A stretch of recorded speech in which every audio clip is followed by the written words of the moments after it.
Good morning, Geauga County, Lake County, northeastern Ohio, and all places around the world that are streaming us live on Rumble, Facebook, and YouTube. You are listening to the voice of Geauga, where Monday through Friday, 7 a.m. to 8 a.m., you will be informed and entertained and enlightened. And we've got a lot to talk about this morning, the day after Memorial Day, the day we celebrate those who have given their lives for this country.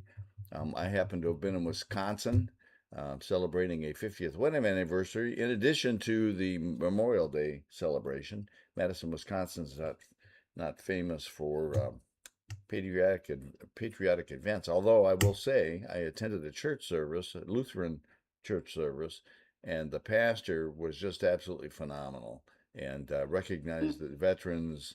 And they had a lady who wrote a song recognizing her father who passed away at 23 years old in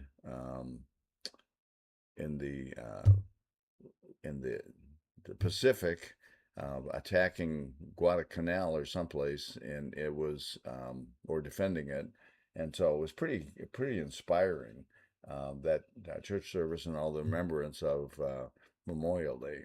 So the little Sun Prairie, which is where I was located in Wisconsin, is pretty patriotic and had some good events. So we enjoyed it, my wife and I traveling, and we were able to share Voice of Geauga right there in Madison, Wisconsin. People were very interested in the paper. I took some copies with me, and in the radio station, and a shout out because they could be listening this morning, all the way from Madison, Wisconsin. So Good morning, Madison. to Joe and to the whole Basie family who may be tuned in this morning, good morning. In any Good case, morning and we welcome. we had a very Although, Skip, yeah it's 6:06, right? They're Central Time. yes So it would be it's 6:06 a.m. So very early if for they them. are listening, then kudos to you for an early morning rise. My brother-in-law tends to get up early in the morning. He gets ready, gets his coffee, goes and plays golf every day, and so it's likely he's up. At the very least, I showed him how to stream our past programs, and so they can plug in. In any case, we had some excitement last week. I unfortunately wasn't able to miss that on Friday, or I wasn't able to be here for it. I missed it on Friday. It was actually just stunning, Jonathan. And by the way, to everybody who's listening, Jonathan Broadbent and I'm Skip Claypool. We're your hosts Good this morning, morning. all. I'm working on a couple of other fun and interesting hosts coming up in some future programs. But that said, Friday was and I wasn't here, but I hear Jonathan was. They had Yep. I want to say a recount, but they had the provisional ballot count for the auditor race, and it's actually just so interesting to me because there were how many provisional ballots, Jonathan? 66? Is that Well, correct? that was the Republican provisional ballots. I think the total, and I have to ballpark the numbers. I want to say there are around 90 total provisional ballots. And let's pause for anybody that doesn't know what provisional ballots are. If anybody goes in to vote or mails in a ballot and there's some question on it, if it's deemed potentially invalid, like there's a social security number doesn't match or the signature doesn't match or something, there's some question on it, it gets put in a separate category and it's called a provisional ballot. And that has to be discussed and analyzed, and the Board of Elections determines whether or not to count them. In total, there were around 90 of them for all of Geauga County, which is actually a surprisingly very small number. Of those, somewhere around 67 were provisional ballots, Republican provisional ballots, I should say, which are the only ones that would affect and did affect the race between existing county auditor Chuck Walder and his competitor Joe DeBoff. So that sets the stage for Friday. And you're right, I was there. I don't know if you want me to take it from here, Skip, or continue the comments you were Well, making. yeah, I just wanted to comment, and then you can add on to that comment. what was stunning to me, and I was texting people because I was very interested and talking to some people as it was going on, and apparently the counting of those additional ballots resulted in the same exact margin, 4 votes. So it started with a 4 vote difference with Joe DeBoth in the lead, and it ended up after counting all the provisional ballots with the same 4 vote lead. Now, what are the chances statistically of something like that happening? That was just stunning to me, and I thought, good on Joe DeBoth. I understand that Chuck Walder has waived the recount, although I think it's automatic. The Board of Election has to do it when the spread is uh, at a certain percentage. Well, But just stepping in there, because I did hear that being brought up by the Board of Elections.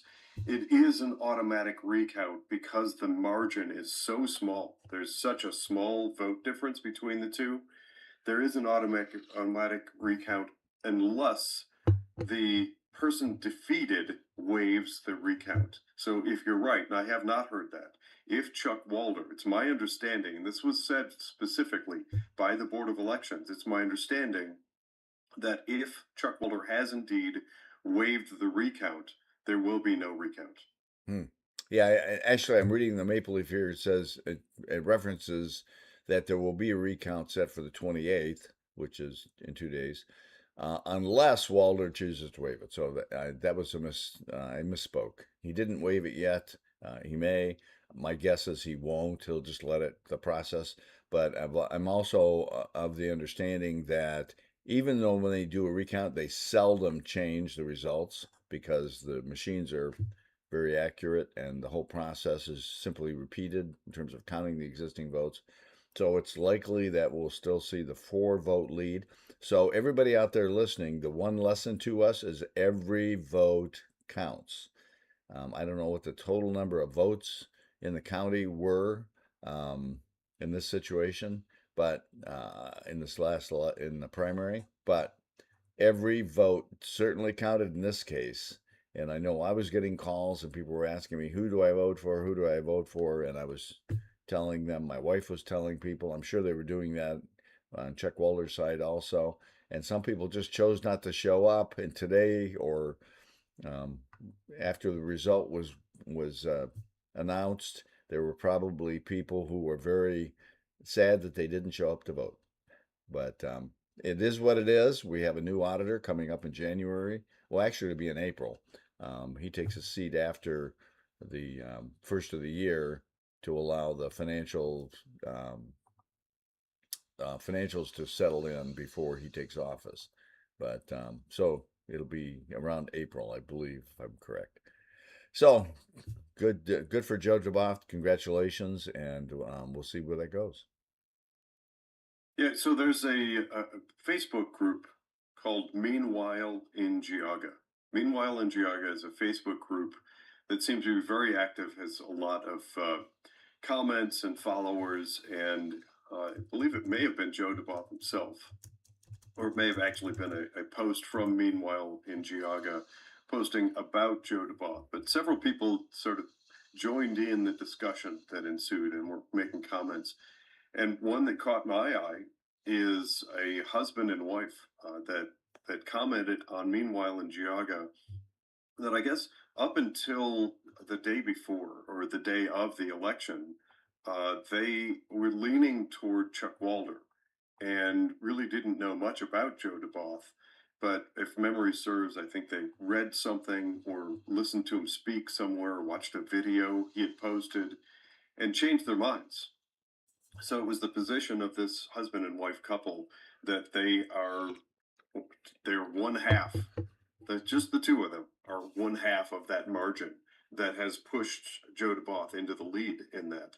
When you're talking about such a slim winning, it was so close, it was just decided by 4 votes, then it's easy to start seeing the significance of getting out there and voting. And we said it a number of times in the lead up, but I want to keep emphasizing that when it comes to elections, it's in that primary election that all the key decisions are made. I've heard it said many times, and frankly, before I actually started paying attention to politics some years ago, I think for me, even, it kind of fell on deaf ears. But people talk about, the old adage, if you wait until November to vote, all the important decisions have been made. When we come back, I'm going to give a recap of my experience of what I saw and experienced in the Board of Elections meeting on Friday.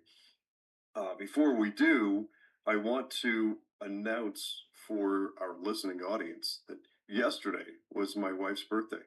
And in trying to decide what to do for her birthday, I harkened back to that Destination Geauga event a couple of weeks ago. And I actually went back to a couple of those locations and picked up some of the things that I saw her have her eye on, including White House chocolate. White House chocolates on 87 was one of the destination stops. I went and got a bunch of amazing chocolates there. I went to his daughter and got a gift card for my wife. So again, I'm just a really great nod and tip of the hat to Destination Geauga for just a wonderful event. It led to us going back again. When we come back, I'm going to cover the Board of Elections meeting on Friday from my experience. And there's some juicy stuff. There were a couple of dust ups. Join the conversation online, Facebook, Rumble, and YouTube, or dial in 440-946-9468. We'll come back with more on the other side of the break.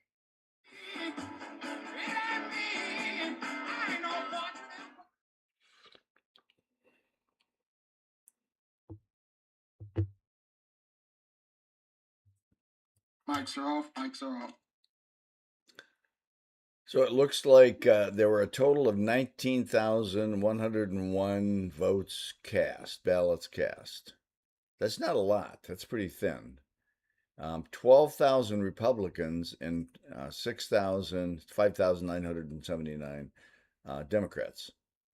Okay. 90 Libertarians and 99 nonpartisans.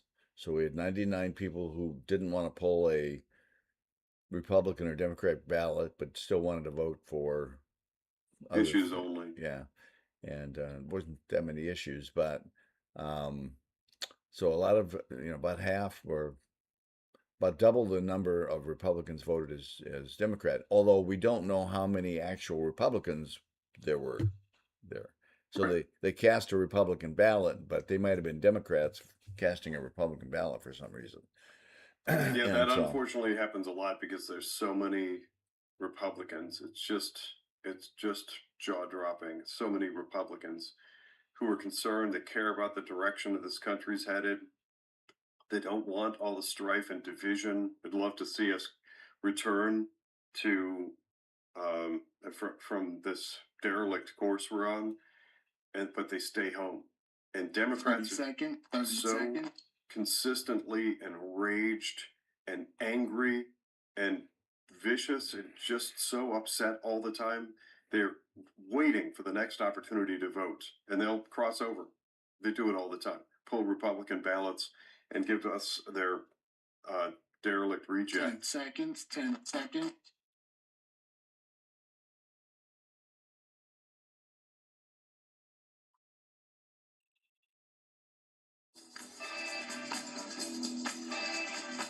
Welcome back to Voice of Geauga with Skip Claypool and myself, Jonathan Broadbent. During the break, Skip was sharing with us the total numbers for Geauga County. What did you say, Skip? It was about 19,000 total votes cast? Yes, I was just looking at, I'm looking at the results in the Democrat categories, but there was 19,101 votes cast. That's pretty light turnout for a primary. Unfortunately. And then 5,979 Democrats and 12,933 people pulled a Republican ballot. Now, many of those might have been a Democrat. We don't know because we have stupid rules in Ohio that allow people to cross over without, although there's a law that actually addresses that, but we don't follow the law. 90 libertarians and 99 nonpartisan, 99 people who decided they just wanted to pull a nonpartisan ballot for issues only.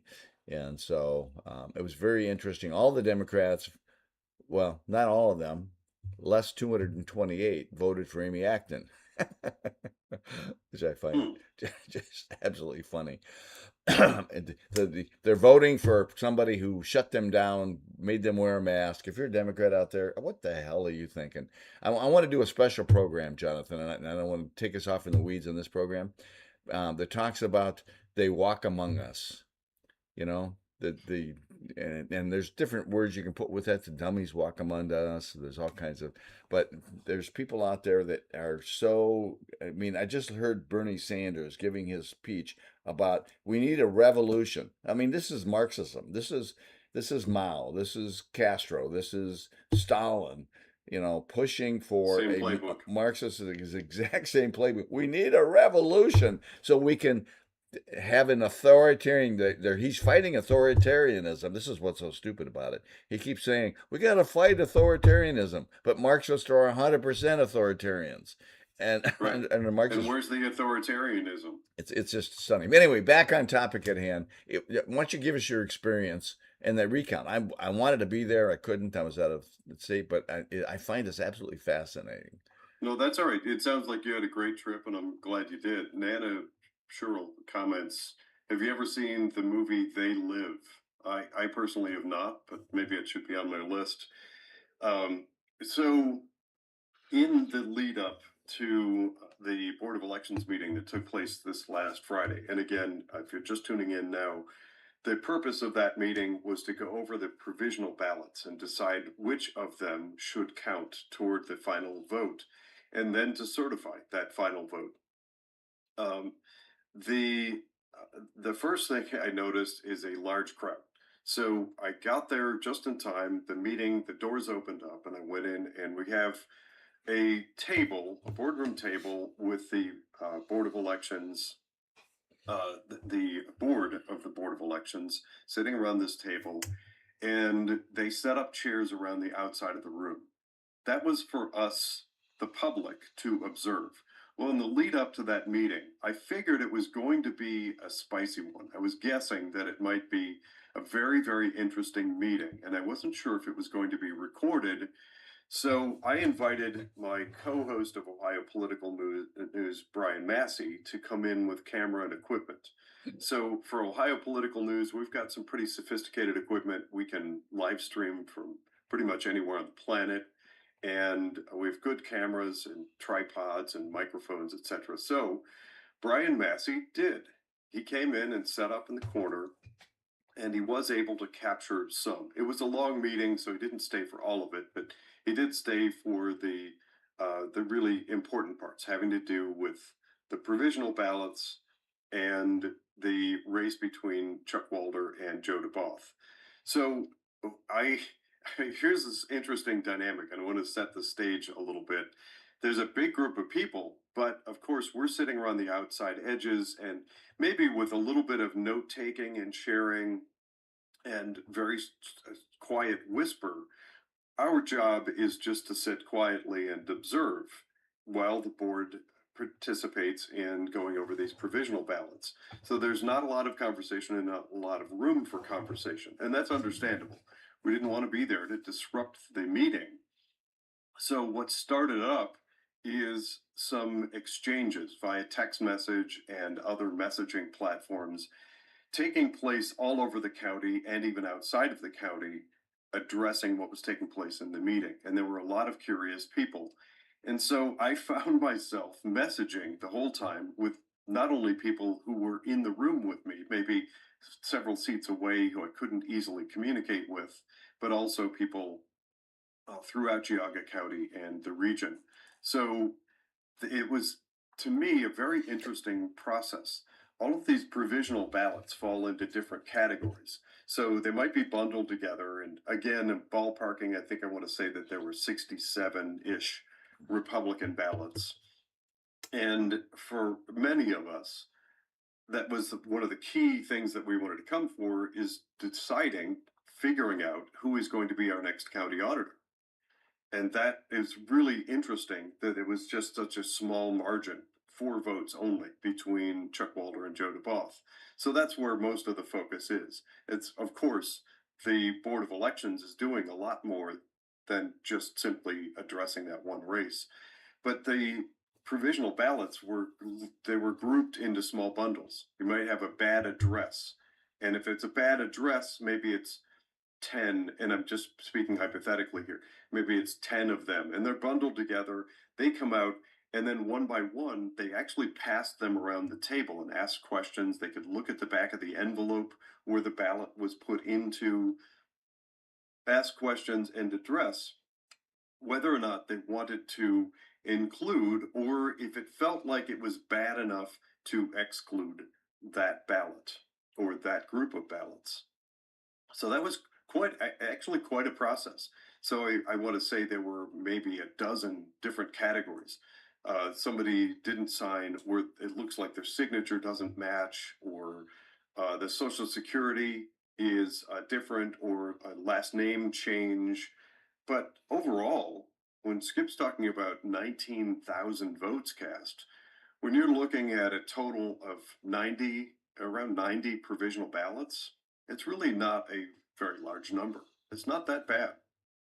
So that process is taking place step by step by step, and we're all communicating. And I was asked a very interesting question. Not only was the room packed, and they had to actually go, at one point, a very kind person from the Board of Elections went and found a few more chairs and sort of squeezed them in on the edge. And there were a lot of us filling all of the chairs all the way around the outside edge of this boardroom. But also, there was a large screen on the opposite wall, directly across from me, and I could see that it was being live streamed via something called Microsoft Teams. That's just a virtual meeting platform. And that had 3 pages of people on it. There were some interesting characters. There were a few names that I recognized in there as being very, they raise an eyebrow. Like, I found myself wondering, why does this person, why are they in the meeting? Why do they care? But overall, it was a huge crowd, not only there in person, but also watching from a camera online on this virtual meeting. So somebody actually in the room asked me the question via text message: do you think this huge turnout is because of Voice of Geauga? And I said, I honestly don't know. I suspect maybe because we've been talking about it in the lead up. But I heard several people say they've been going to Board of Elections meetings for a long time and have never seen anywhere near that size crowd. But personally, I love it. I don't know whether or not we can take credit at Voice of Geauga, but I do know that it was our intention of getting attention on that meeting and ones like it, and getting people to actually turn up and turn out, go to things like that, flip it on, click it online, and watch it on your smartphone or device. These are the kinds of things, and I want to be crystal clear. I am not casting aspersions on our county board of elections. I'm talking about all administrative offices, all county offices, commissioners' meetings, the county board of health, the county board of mental health. I suggest that all of them benefit with lots and lots of we the people eyes on them, and where possible, asking questions. So the questions part didn't really take place on Friday, but it was a great turnout. And ultimately, you heard the kind of the punchline of the thing, where the Joe DeBoth Chuck Walder race is concerned. They did go through, they tallied them all up, they figured out which of the provisional ballots would count and which ones wouldn't, and they took the acceptable provisional ballots out of the room and ran them through and added them to the count. And I'm not even kidding you. When they came back into the room and announced that Joe DeBoth had won by 4 votes, all of us looked up, and there was a murmur that went around. They're like, yeah, but when are you going to count the provisionals? And they said, no, that's it. We did count the provisionals, and the spread, the difference remained exactly the same. Still 4 votes. So both of them, vote for vote, their votes increased, but they increased exactly vote for vote to keep that 4 vote margin. And it was declared and certified. There may still be a Skip started this this program and referenced a Geauga Maple Leaf article. There is likely to be a recount because it's that close. But as things stand, it is certified, and Joe DeBoff is the winner.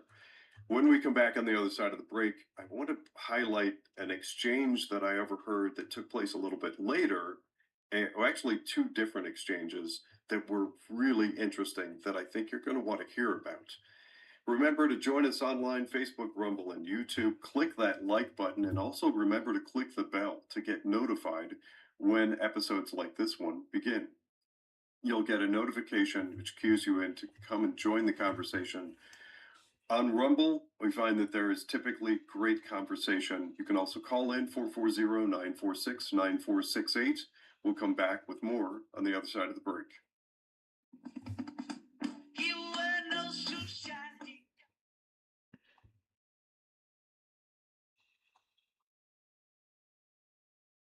Mics are off. Mics are off. So Sharon says, I give kudos to the Board of Elections because other boards do not go over each ballot. They leave it up to staff and just approve them. Geauga takes time to review every one. Oh, that's interesting. Having only ever experienced it once, I'd like to assume that what I saw happen on Friday is common practice, but maybe it isn't. Maybe other boards of elections just don't bother to pay attention to the details. Yeah, in Geauga County, that's common practice because I've done it before. Or I've seen them do that before. But, Cleveland, can you imagine Cleveland, the board sitting down and going through every provisional ballot? They probably have 5,000. Oh, yeah, well, It's maybe they would it's get what staff and divvy it up. they're a huge county, large, but it's interesting. I'm looking at the results and I found something else that's very telling.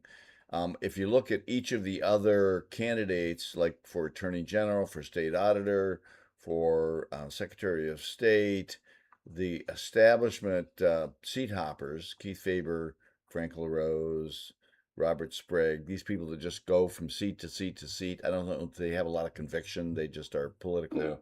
It's musical chairs. Those are career politicians. Yeah, career politicians. The interesting thing is there's a huge undervote. So there's a lot of people that just didn't vote for him. So out of 9,000 people, Keith Faber is an example, 3,000 people didn't vote because they're just not an inspiring candidate. Nobody wanted to vote for Keith Faber. Frank LaRose, another 2,600 undervotes, and Robert Sprague, 1,700 undervotes. So there's a lot of people that just don't care for those candidates. They weren't given a good choice, and so they just didn't vote for them. So I find that interesting. It's telling. It sends a message. Yeah, I have a lot of ongoing conversation with some very, very active Republican clubs and groups and organizations all throughout the state. And that's one thing I've been harping on for years. It's heartbreaking. We don't put anybody up who's inspirational because we have the open primaries. So in my book, what ends up happening is the Democrats that can't win as Democrats, they just get propped up as fake Republicans, and it creates this uniparty, and nobody conservative, nobody who's patriotic, loves America. The grassroots are just constantly disenfranchised and stepped on because it doesn't seem to matter. When you get all these LaRose and Joyce and a bunch of these people, there's no difference. They're Democrats. It's the same result. I don't care about the letter next to their name. I care about policies and their votes and the results. And if they're the same on both sides of the aisle, how would I possibly feel motivated to go in November? 30 seconds. 30 seconds. That's a battle. I can't get. We the people, we can't seem to get any representative government. What we want is to get people in office who actually care and will go to bat for us and battle for us and try to reduce the size of government and taxation. We keep not getting it because we get the opposite. 10 seconds.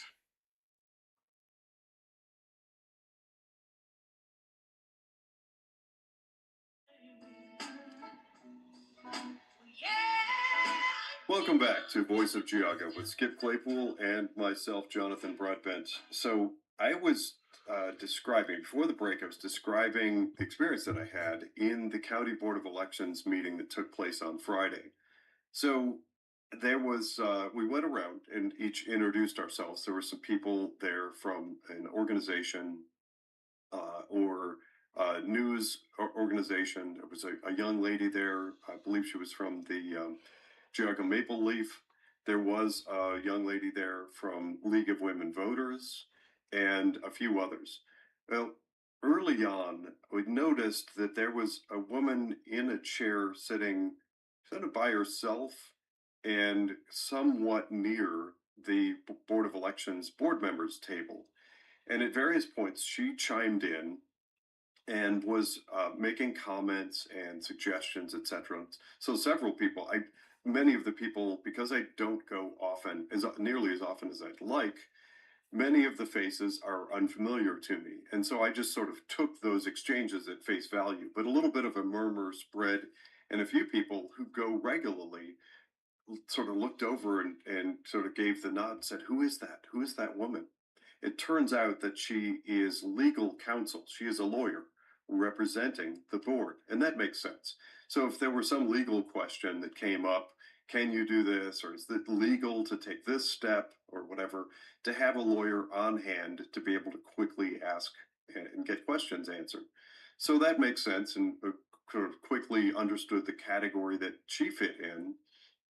But there was also a gentleman there from Frank LaRosa's office. That's the Ohio Secretary of State. So this young man sat over, it was just a few seats away from me, and was there mostly just observing to see what was going on. But at a few points, there were some very lively exchanges between that young man and two people in particular. The League of Women Voters representative, don't remember her name, and Janet Carson, who is on the board of elections and also the head of the Democrat Club, a Democrat Party, excuse me, in Geauga County. And I'll tell you, this young man was not taking any grief from anybody. He very quickly, he took an aggressive tone and said, "Look, I don't appreciate that sort of tone and the implications of the questions that you're asking. My boss, meaning Frank LaRose, he has done his very best to communicate on this issue." And I mean, he was literally taking that sort of tone, which really stood out to me. So this was somebody that showed up there to take a no nonsense kind of stance and to simply observe. And he was not going to take any of the sorts of backlash and grief from people in that Board of Elections meeting. One of the things, and I think it was kind of that key tension moment, and frustratingly, we have somebody on the Republican side chiming in on the opposite side of the issue also. But there was big push from Janet Carson, who again heads the Democrat Party in Geauga County, and the woman from League of Women Voters, pushing back against closing that grace period. So let me drill down on that for a moment and unpack that. It was the case prior to this last election that any mail that comes in, mailed in ballots, had a long period of days and days and days after the election is done to still come rolling in the Daily Mail and still get counted after the election is done. Well, that was just causing mayhem. You couldn't call elections. You had to wait until 10 days after or whatever. If like election season now, it's not even election month, it's like election season. You get over a month to get elections done. It was getting ridiculous and out of hand. And then that's an avenue, it's a vector for fraud and abuse in the elections process. I believe there are some illustrated examples of that, of some post offices that are at least alleged to have altered the stamping equipment in the post office to allow ballots to be stamped with a prior date, etc. It's mayhem. So this last election, it was determined in its Ohio law that a ballot must be in the county board of elections by, I think it's 7:30 p.m. on the final day of the election. Anything that comes in after the next day, 3 days later, 7 days later, a week later, a year later, whatever, none of that counts. So that grace period was turned off. And Janet Carson and the woman from League of Women Voters, they really wanted to vent on this representative from Frank LaRosa's office. And he pushed back and he said, look, we've communicated on this. He asserted himself and said that we're seeing no noticeable decline in voter turnout for having made these changes to Ohio law to turn off that big long window after the election to continue to receive ballots. So I found that interesting. There's one other thing that I heard later that I want to bring up for today's conversation, just to bring everybody up to speed on my observations. But I don't want to hog the microphone. Skip, any comments or feedback so far? Too late, Jonathan. Too late. Oh boy, I hogged the microphone. No, the only comment that I make as I was talking to folks offline on Rumble and YouTube and Facebook, I find it interesting that the number of undervotes on many candidates. I don't know if that's Democrats that decided to switch over and they just didn't want to vote for like John Huston, for example. But a lot of the establishment candidates, that's a little scary for John Huston actually, because I want to see him elected senator because he's the only Republican we've gotten. We can't have Sherrod Brown in there. Sherrod Brown, another Marxist, and I see Stu out there, so I'd love to hear Stu's comment on this. But There's your buddy. yeah, I know. Yeah, he's the one communist that's willing to show up. At least recognize himself. So, but we can't have Sherrod Brown who did absolutely zero for the state of Ohio, other than waste our money on all kinds of stuff. So we've got to have John Huston. At least he's milk toast, if nothing else. But the number of undervotes was telling. You get people who vote, but they don't vote for these particular candidates, the establishment candidates. So, but I found that whole provisional ballot counting process to be very interesting. And actually, kudos to our Board of Election because even the Democrats, I mean, it's two Democrats, two Republicans, and the Democrats, raise ruckus from time to time. But generally speaking, I find our Board of Election to be fair and to be honest. They do their best. There's goofy things that happen, and we all point them out from time to time. But they work within the system, and it's a screwed up system sometimes, and get the best outcomes that they can. But this outcome, 4 votes, that is very telling. If you think your vote doesn't count, you better show up because this shows you that every single vote counted in this situation. And Yeah, there was actually a county central committee seat that was decided by one vote, and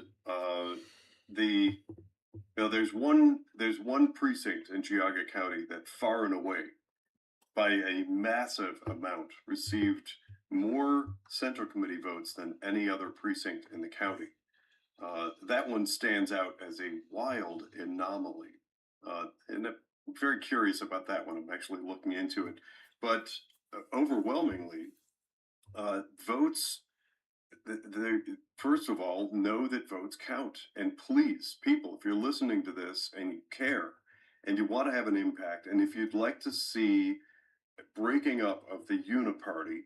The uniparty is a term that I've adopted years ago to describe the single party system we appear to live under. If we have, and I don't care what people call it, they call it bipartisan initiatives and whatever, it's nonsensical. If all of the politicians on the supposed right, who are supposedly Republicans, and the left that have gone so far left, they are openly adopting and embracing socialism and communism. If it all ends up leading to the same place, we don't have the two choices that we supposedly have on paper. in order for us to combat that, we need to get more active in those um, the primary votes. So we're actually coming up on a break. I want to again encourage people to go to social media, Facebook, Rumble, and YouTube. There's some great comments in Rumble right now, including one now that the election is over, the establishment types all sound more conservative. From county commissioner to secretary of state, all making conservative noises. I think that's the result of the message that many places like Geauga County have sent. We've had enough of the uniparty. We've had enough of the musical chairs in local politics, the career politician types who don't seem to listen to we the people and we're putting our foot down. And Unfortunately, not enough. maybe just maybe, Jonathan, if they, we made a step forward. So I think Voice of Jog has been part of that. If we start Yeah, demonstrating that we're noticing, and we start commenting on it, now they start making noises. Maybe they'll move from making noises to actually voting or to make decisions that are conservative and reduce our taxes and all of a sudden maybe they'll actually take action at some point in time. that would be delightful. We're coming up on a break and we're going to continue the conversation, and then I'll tell you about a really interesting observation that I made in an exchange that took place in Friday's Board of Elections meeting. We're going to come back with more discussion and unpacking the results of the Board of Elections activities on Friday when we come back on the other side of the break.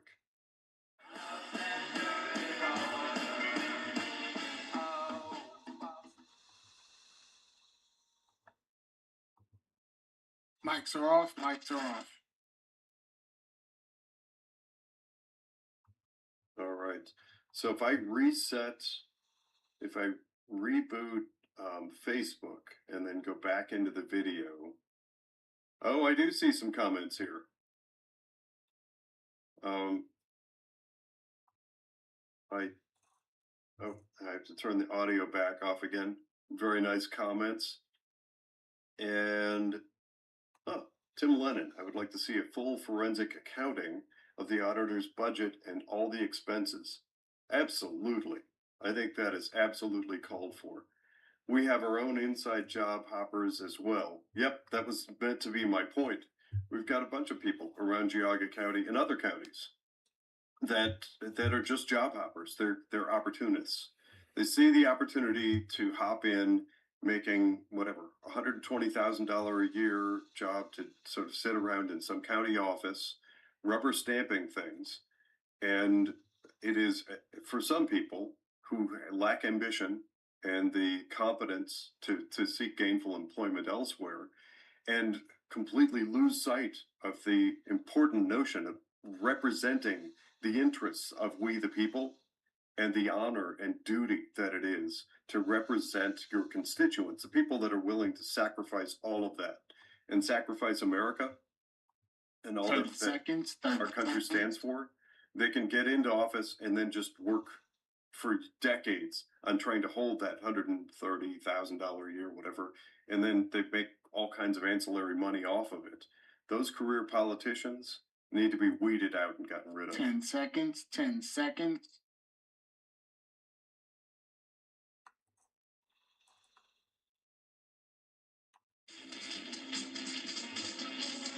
Welcome back to Voice of Geauga with Skip Claypool and myself, Jonathan Broadbent.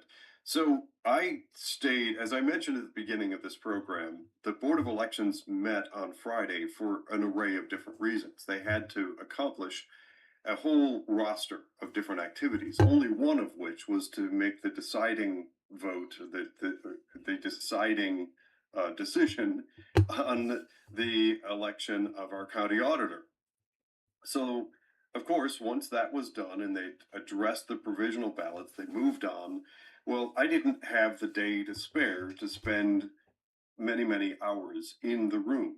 So I left to go and accomplish other things with my day. But I was able to open it up and listen online.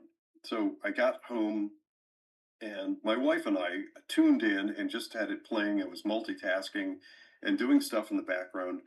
But very quickly, an exchange with Janet Carson, who again is the head of the Democrat Party in Geauga County, and the lawyer in the room, it really caught my attention. And I'm interested if you're online on Facebook, Rumble, or YouTube, either now or if you listen to this later in the day, I'd like your feedback on this.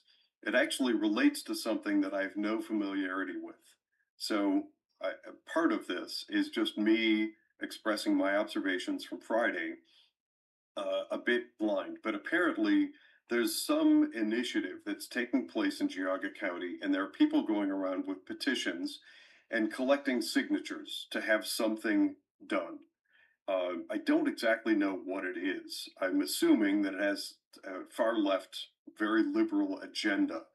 But these petitions are being circulated, and there are 20 some petitions all over Geauga County. And if you agree with it, then the public is asked to sign. Well, apparently, Janet Carson's husband has 6 of them, 6 of the 20. I don't remember the exact numbers, so don't quote me on this, but I think I'm pretty close.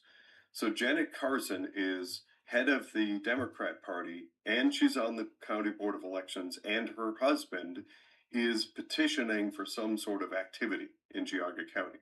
Well, as a result of that, the woman who was there, remember earlier I said there was that woman in a chair, and a bunch of us were like, hey, who's that?